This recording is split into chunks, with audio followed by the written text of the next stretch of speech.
그리고 또 넘어갑니다. 예배라는 것은 이제 그 부처님에게 절하는 거 아니에요. 절하는 곳이라서 절이라고 한다고 그래. 그 절로 그러죠. 절이란 말이 그 사찰이란 말인데, 그 우리말이라, 그 순전히. 절한다. 절에 간다. 절으로 간다. 그래서 뭐, 근래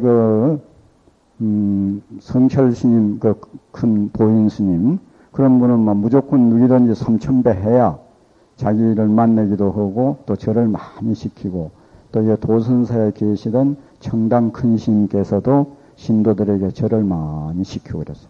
그러면 그 절에 대한 이 서산 스님께서 그 절하는 의의를 갖다 말씀해 놨는데 아주 잘 말씀을 했어요. 절한다는 것은 공경하는 것이고 굴복시키는 것이다. 그럼 무엇을 공경하고 무엇을 굴복을 시키느냐? 우리 진성, 참 성품, 우리 참 마음자리, 그걸 갖다 공경을 하고, 우리 진성을 갖다 가리고 있는, 저 허공의 태양이나 달을 가리고 있는 구름 같은 그 무명을 갖다가 굴복시키는 것이 절하는 것이다. 절만 잘 해도 무명이 사라지면 바로 견성하는 거 아니에요. 우리가 염불을 하든지 절을 하면은 자꾸 하다 보면 마음이 맑아지거든요. 맑아지면 밝아지고, 밝아지면 통해지고, 통해지면 빛이 난다는 그 강명이 바로 부처입니다. 내 이름이 통광이라요. 통하면 빛이 난다고. 통광. 그래 한번 외워놔요. 맑아지면 우리가 염불이든지 주력이든지 절이든지 지극정성으로만 맑을 정자, 맑아진다. 우리 마음이 맑아진다. 맑아지면 마음이 밝아진다. 밝아지면 마음이 통해진다. 통해지면은 강명이 난다. 강명이 바로 부처다. 그건 뭐 성불하는 게. 또 넘어갑니다. 염불이라는 것은, 염불자는 그랬어요. 52번입니다. 염불은 재구할 송요 그래서 입으로만 하는 거, 그거는 이제 애운다고 그래요. 송불. 이제 마음에 두는 것을 염이라고 해요. 그러면 염불 그러겠죠. 토송실념하면 한갓 애우기만 하고, 생각, 정념을 잃어버리면은, 간절하게 그 불보살을 생각하는 것을 잃어버리면은, 그 도를 닦는 데 있어서는 아무 이익이 없다. 이랬어요. 그러니까, 염불하는 거에 주위에 보면은, 낮에 새들이 지저귀고, 밤에 가을에 벌레들이 지저귀는 거, 그 아무 의미 없이 지저귀는다 하는데, 그네들에 있어서는 뭐 따로 다 그 있을 텐데, 우리 사람들이 볼 때 그렇다는 겁니다. 그래서, 이제, 서산대사가 염불에 대해서 또 이야기해 놓은 것이 아주 많이 있습니다. 이제, 이 염불하는 데는 염불을 하면 주로 나무아미타불을 많이 하거든요. 나무아미타불, 나무, 아미, 타불, 육자. 나무아미타불 하는 거. 이제 나무아미타불을 하는데 선종에 있어서는 그 염불을 한다 하면은 주로 염불 중에는 그 왕생극락 하는 것을 목적으로 하거든요. 극락세계에 가는 거. 그런데 선종에서는 유심정토여 자성미타라고 그래. 우리 그 마음이 바로 미타 아미타불이고 유심 오직 마음이 정토라고. 유심정토. 이제 그래 여하튼 우리 마음이 바로 부처고 마음이 바로 극락세계다. 이제 그런 식으로 하거든요. 자성이 미타고 유심이 정토다. 이제 자성이나 유심이나 똑같은 말이거든요. 성이나 심이나. 그러니까 내 마음이 바로 아미타불이고 내 마음이 바로 극락세계다. 막 이렇게 강조를 하는데 또 이 서산대사께서도 주가 굉장히 많습니다. 실제로 우리가 살고 있는 이 국토에서부터서 서쪽으로 10만억 국토를 지나가면은 그 세계가 있는데 그 세계를 극락세계라 하고 그 세계의 교주를 갖다가 아미타불이라 한다. 그러면 극락세계는 어떻게 해서 생겼느냐. 법장이라 하는 비구가 세자재 열에 극락세계라는 그 부처님에게 48대원을 갖다가 세워가지고 그 극락세계를 갖다가 건설을 했다. 그 48가지 원 중에 그 하나는 뭔고는 아무리 악업을 지은 중생이라도 임종시에 숨이 끊어지려고 할 때 남아미탑을 10번만 지극정성으로 부리면은 왕생극락할 수 있다. 이것이 이제 그 아미타경이나 이런 데 이제 되어 있습니다. 그런데 여기서 서산 스님께서 그 극락 세계에 왕생하는 그 연불에 대한 그 개송들이 있어요. 거기에 보면은 여러 가지 있는데 세 가지를 내가 골라왔습니다. 세 개송을. 연불자개고 하면 남아미타불하고 그 입을 막 벌리갖고 남아미타불 이렇게 하면은 벌써 극락 세계는 그 보배 못이 있다고 그래. 이제 보배 보자 못지자. 발음으로 하면은 좀 듣기가 그러니까. 특히 그 비구니 스님네들은 그 연꽃연자를 붙여갖고 연지라고 그래. 극락세계 연지중, 이렇게. 그래서 이제 그 보배 못, 거기에 벌써 연꽃씨가 내린다고 그래요.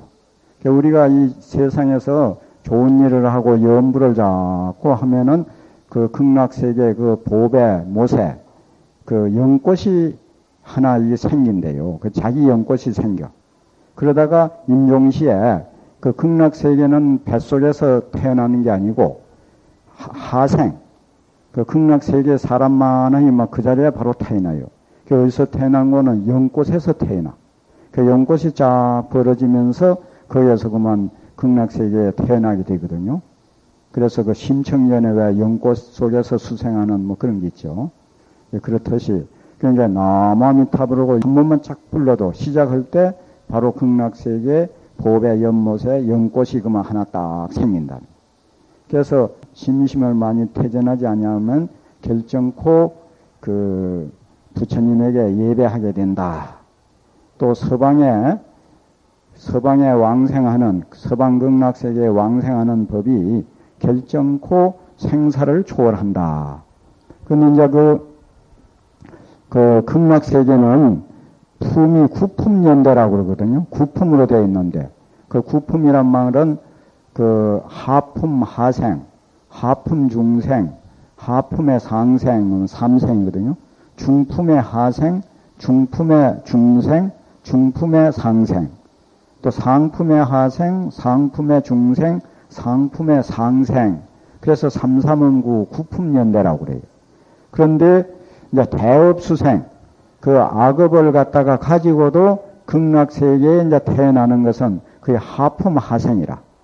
그 하품 하생만 되더라도 거기에는 천당하고 다른 것은 천당은 그 태어나면은 자기 지은 복이다 하면 다시 타락해요. 마치 허공을 쳐다보고 활을 쐈을 때 활의 힘이 다 하면 도로 떨어지듯이. 그래서 거기에는 이제 생사건에 속합니다. 저 천당은. 근데 극락세계에 태어나면은 거기는 이제 생사를 초월한 자를. 그 일단 하품 하생만 되더라도 거기서 그만 자동적으로 하품 중생, 하품 상생, 중품의 하생, 그 상중하 해갖고 난제만 상품 상생. 상품 상생하는 것은 그거는 견성성불을 해야 상품 상생에 태어날 수 있다고 그래요. 그걸 갖다 상품 상생을 상적강토라 그러거든요. 항상 적강토, 항상 강령이 나고 항상 고요한 곳. 이제 그리 됩니다. 그래서 서방의 연부라는 법이 결정코 생사를 초월한다. 마음과 입이 항상 상응하면은 입으로 남아미탑을 부르면서 마음으로는 아주 아미탑을 간절하게 아주 염하는 거. 그 이제 마음과 입이 서로 딱 어울려야 된다. 그렇게 하면 왕생극락 하는 것은 손가락 통기는 것 사이에 따라 딱 하는 이것도 일찰나도 안 걸린다. 자, 이렇게 그 말씀을 합니다. 그래서 이제 또 세 번째 개송은 이런 게 있어요. 참선이 바로 연불이고 연불이 바로 참선이다.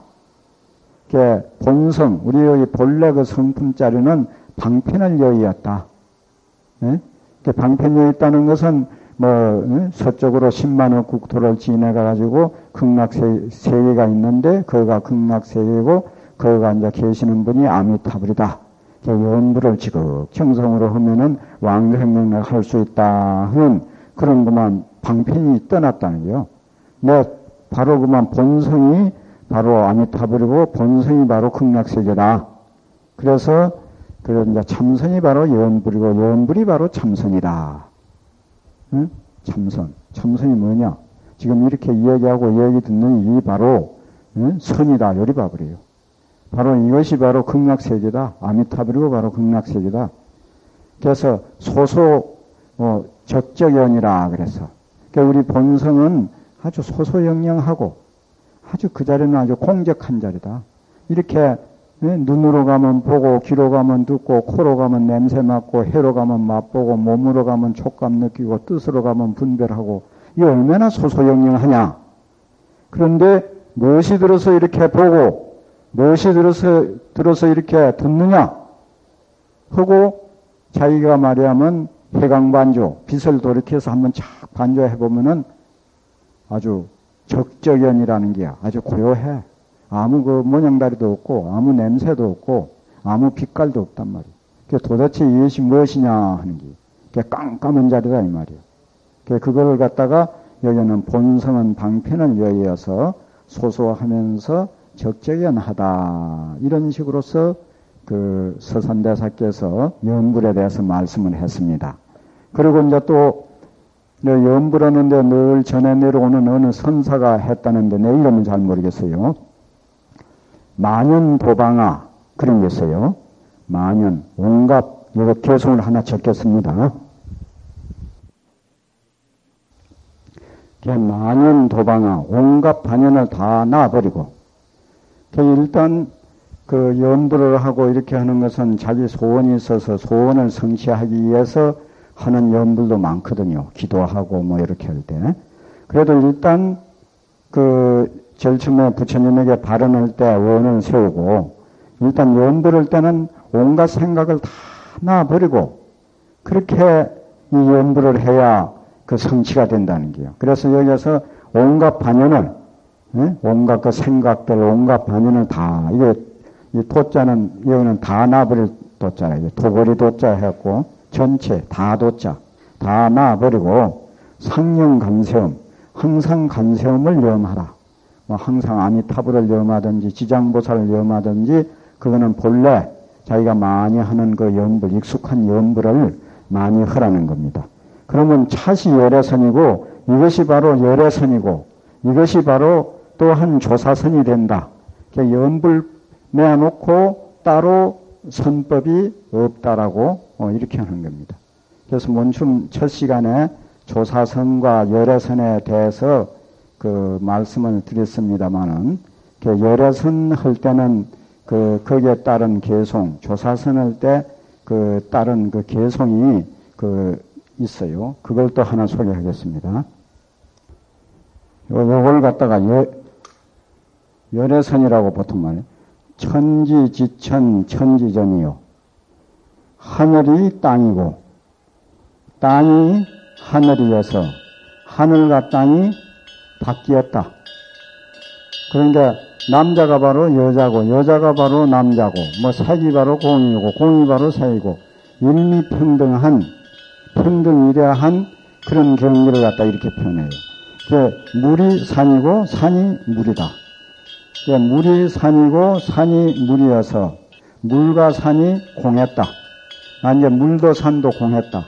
그래서 일미평등한 그런 자리, 전체가 그만 공적한 자리, 그걸 갖다가 열애선이라고 그래요. 그러니까 우리의 진여 본체 자리, 진여 본체는 일체가 그만 공하고 공적한 적적연한 자리, 그걸 갖다가 이걸 갖다 열애선이라고 그러고, 조사선은 이게 이제 체라고 하면은 이걸 대기라고 그럽니다. 이 큰 대자, 기특길자. 요 대기 오면 교리로 오면 이걸 갖다 체라고 그래요. 체성짜리. 이렇게 하고, 요거는 이제 하늘은 그대로 하늘이고 땅은 그대로 땅이다. 이게 어찌 일찍이 바뀐 적이 있겠느냐. 색은 색이고 공은 공이고, 물은 물이고 산은 산이다. 물은 물이요 산은 산이로다 하는 게 그게 각각 완연하다. 이거는 이제 작용면으로 볼 때 이걸 갖다 대용자리라고 그래. 거기에 볼 때는 그러니까 이게 소소영영하다는 자리라. 눈으로는 보고 귀로는 듣고 코로 냄새 맡고 이 우주 만유 하나하나가 그 차별상 그대로인 거. 이걸 갖다가 이제 조사선이라 막 그래요. 그러면 여기 이제 그 연불하는 게 연불과 거의 다른 게 없다는 게 온갖 반연 다 놔버리고 항상 그 하나만 살펴나가는 거. 그래가지고 그 일념자 그걸 그만 타파해버리면은 그 깨달은 그 자리가 뭐 열애선도 되고 공적한 면으로 보면 열애선이고 차별상으로 보면은 소소영영한 자리로 보면은 그게 조사선이지. 그 열애선과 조사선이 어디 따로 있느냐. 연불과 또 참선이 어디 따로 있느냐. 무엇이라도 불교의 그 중요한 것은 일념을 이루는 것. 그 어느 방편을 통하든지 일념이 돼가지고 그 일념자를 타파해버리면은 바로 근본 그 자를 갖다 깨칠 수 있고 근본자를 깨칠 때에 우리가 제일로 고통으로 여기는 생사해탈을 할 수가 있고 생사해탈을 할 때에 자유자재한 그 우리의 마음자를 갖다가 그대로 쓸 수가 있다. 이제 이렇게 되는 겁니다. 연불 많은 예 주는 그냥 넘어갑니다. 집에 가서 조용히 많이 읽어보십시오.